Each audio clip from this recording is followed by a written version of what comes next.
Hey there you do, Corncob Piper coming at you on a Friday. Hope everybody's having a great start to their weekend. Welcome to another episode of Puffin Autumn Aromatics. My journey to try and discover some new blends to smoke in autumn and some old ones that I'll be reviewing as well. Today is a new one for me. Obviously you can see by the intro that this is a aromatic. Comes from one of my favorite blenders, McClelland, and the tobacco we're going to be reviewing today is McClelland's Deep Hollow. Now this is part of their Craftberry series. Also included in that series is the beloved Frogmorton, all four of them, as well as Deep Woods. This one is the Deep Hollow. And it is obviously aromatic, and it's made from red and red stoved Virginias, and it is pretty lightly topped, but we'll get into it in a minute. Let's go ahead and we'll take a look and see what this stuff looks like. Okay, so this is a ready rub, like I said before. This is red Virginia and red stoved Virginia that are pressed into a cake and then tumbled into a ready rubbed. And this is a pretty well broken up ready rubbed. Does not require any further breaking up before you pack it in your pipe. As you can see, there's only really two colors in there. The lighter color, obviously just the straight red Virginia, and then the black or the darker tobacco is the stoved Virginia. And then it is topped. McClelland does not disclose what the topping is. But it is very minimal, like I said before. It is a nice looking tobacco. Moisture level is, all aromatics are going to come a little bit moist. This one is pretty much at perfect moisture level for a aromatic tobacco and ready to be smoked right out of the pouch or the tin or jar, whatever you're pulling it out of. Alright, so for the pouch note, and I have this in a bag. This was given to me a little while back by Chris, the Bean Piper. We did a trade for some snuff, and he's not really into aromatic tobaccos. This is one of the blends that he sent my way. I've been saving it to smoke for fall time, but we did the trade in, I believe, early summer. So for the pouch note on this, definitely some dark fruit smell. I'm sure that's coming from the stove in the red Virginia. A little bit of molasses. I smell a tiny bit of vanilla. And then a definite sweetness that you would get from like a corn syrup or cane syrup type of deal. But the main overall smell that I'm getting in here is the molasses. You can smell the Virginias. Obviously there's no bright Virginia in here, so you're not going to get any of the hay or grass notes or the citrus. But you definitely pick up on the dark fruit smell in the back, but you really have to search for it. Even though this is a pretty lightly topped aromatic, the scent of the tobacco, the Virginia, doesn't really pull through as strongly as you would think it would. And obviously this is a McClelland blend. They are known for their Virginias. Obviously this one is made from a couple different Virginias and then topped.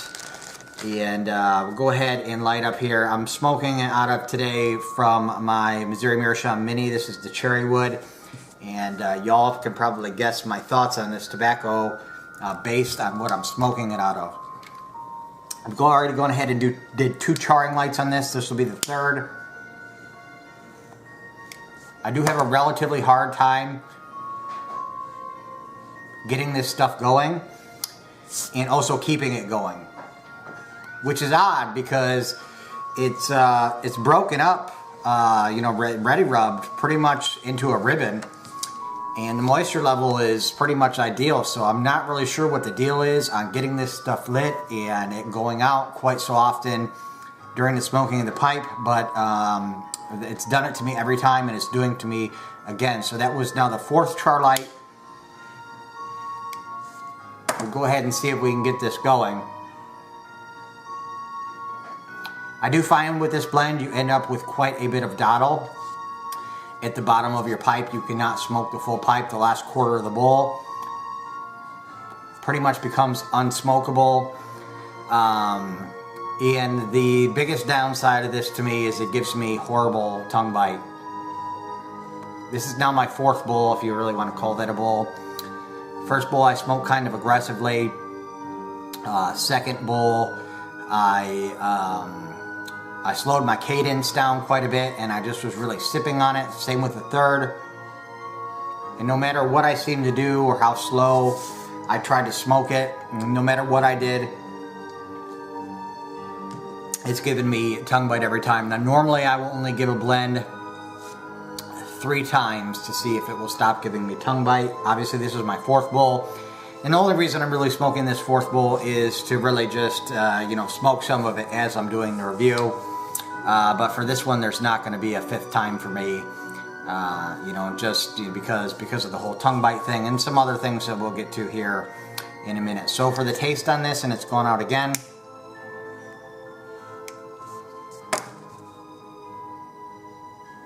Even though you can sense that this is very lightly topped, I'm not getting a whole lot of intensity from the Virginia. Which, once again, I find strange because McClelland's, I mean, I love McClelland's Virginias. That's what they do best, is Virginia tobacco. But with this one, they seem to have dropped the ball. I mean, the Virginias, while you smell the dark fruit in the pouch note, I don't pick up really a whole lot of that in the taste. The Virginias seem to be very, very muddled and neutral almost in this blend. Obviously, once again, it's gone out again on me. Once again, you're not going to pick up any of that citrus or grass hay-like notes because there is no bright Virginia in here. But you would definitely think you'd pick up those fruit notes and, you know, that general sweetness you get from red Virginias. And I don't pick up any of that natural sweetness either. The only sweetness I pick out of this blend is from the topping. And the topping really is fairly neutral as well. I do pick up little notes of molasses and honey. Maybe every now and again a wisp of vanilla. But mainly the honey flavor is what I'm picking out. And then a definite, like a cane sugar topping. Just a general, you know, sugar sweetener, basically. So sweet in that sense, but not sweet from the Virginia. And I was actually ended up being pretty disappointed in this blend. I had high hopes for it, being as it is a McClelland Virginia. All of the other craftberry tobaccos that I've smoked, all the Frogmortons as well as Deepwoods, I've all enjoyed quite tremendously. With this one, I just have a really hard time finding anything good to say about it. You know, it's just with the tongue bite and the having to fight to keep it lit and a large amount of dottle and not being able to smoke the whole bowl, and the relative lack of flavoring in both the topping and in the tobaccos. This is just one that I will definitely never be revisiting again. Like I say in my intro, please do not let my description or thoughts or views on this tobacco stop you from trying it on your own. I've said this and I'll say it again many times, that your tastes are completely different than mine, and what I may think is a bad tobacco, which I think about this one, you may end up loving, and it could become one of your favorites. So, you know, if you're able to get a sample or a small quantity in bulk or whatever, and you're interested in trying it, go ahead and do so and decide for yourself. But for me, there's just nothing good about this stuff. For my 5-star rating, this one gets a 0 out of 5 stars. It's one of the worst tobaccos probably that I've ever smoked. Definitely probably the worst that I've smoked in 2017.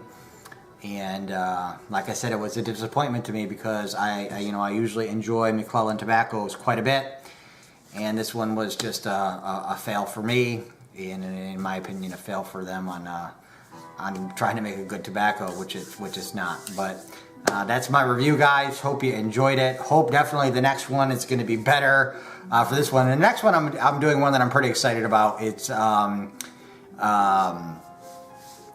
Devil's Holiday by Dan Tobacco. That review will come out in a couple of days, hopefully on Sunday, so definitely tune into that one. It'll be a much better review, at least from my standpoint, on the tobacco. Once again, a 0 out of 5 stars for McClelland at Deep Hollow. As always, YouTube, keep on piping.